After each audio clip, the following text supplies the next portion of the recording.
The red-eye flight was already delayed by 2 hours, and the air in the terminal was thick with frustration. I finally shuffled onto the plane, my heart as heavy as my carry-on, and found my seat.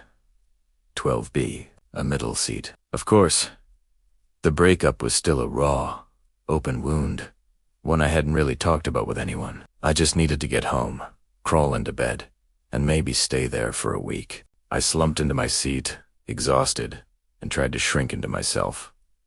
That's when I noticed him. The man in 12A.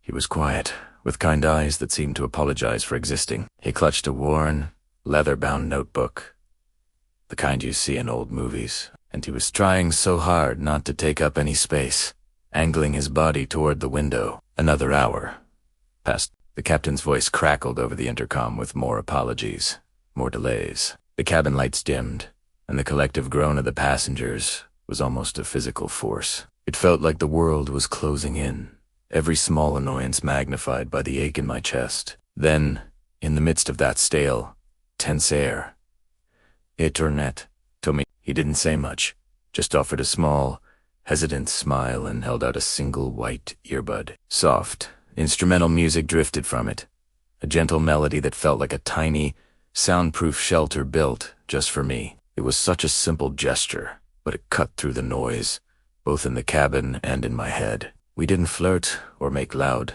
forced conversation. Instead, we talked in quiet fragments, sharing small, honest pieces of ourselves. I told him I was a graphic designer, heading home after a disastrous work trip that had ended with a text message breakup. He told me he was a writer, and the notebook was filled with observations, half-formed stories, and letters he'd never sent. He spoke about a friend he'd lost touch with years ago, and the words he wished he'd said. His voice was low and steady, a calming presence in the chaos. I found myself telling him things I had vented to my best friend about how the breakup felt less like a heartbreak and more like a failure. How I felt like I was losing my footing in my own life. He just listened, his kind eyes never leaving my face. He didn't offer advice or platitudes.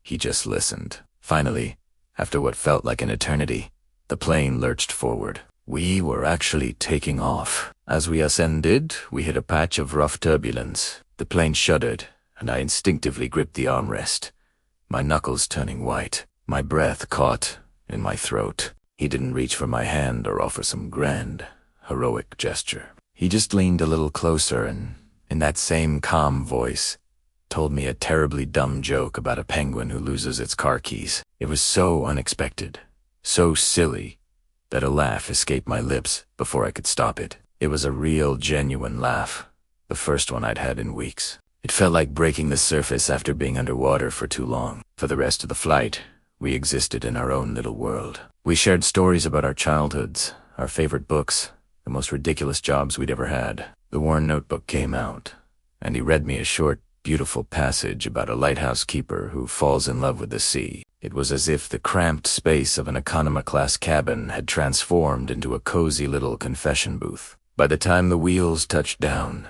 it felt less like a 5-hour flight and more like we'd lived an entire chapter of a story together. Then, reality rushed back in.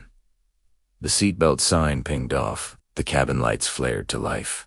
The scramble for bags began. We were herded off the plane like cattle, swept up in the urgent, anonymous current of the crowd. I was a few steps ahead of him in the jet bridge when I turned back, wanting to say something thank you, or goodbye, or maybe something more, but he was already gone. Swallowed by the sea of faces heading toward baggage claim, my heart sank. All I had to remember him by was my boarding pass, where I'd idly circled his seat number. 12A. I walked toward my connecting gate, a familiar sense of loneliness creeping back in. I reached into my pocket for my phone and my fingers brushed against a piece of paper that was there before. It was a corner torn from his notebook. He must have slipped it into my hand during the deplaning chaos. Unfolding it, I saw his neat, elegant handwriting. It said, "If you ever want a second conversation..." Not Cabinera looked for me at gate 12. Gate 12, my connecting flight, was at gate 28. On the other side of the airport, I stood there for a moment, the note clutched in my hand. My head told me it was crazy. It was late, I was tired, And this was the kind of thing that only happens in movies. It was an impulse, a risk. But my heart, the same one that had been bruised and broken just hours before, felt a flicker of something new. Up I took a deep breath, turned it R1, and started walking, then running back toward gate 12. I dodged travelers, weaving through the crowded concourse, my carry-on bumping against my leg. My mind was racing. What if he wasn't there? What if he'd already given up and left? I rounded the final corner, my heart pounding in my ears. And there he was. He was sitting in one of the uncomfortable terminal chairs, his worn notebook open on his lap, a shy smile spreading across his face as he saw me. It felt like fate had decided to give us a connecting flight, on purpose. And this time I knew this was a story I didn't want to end.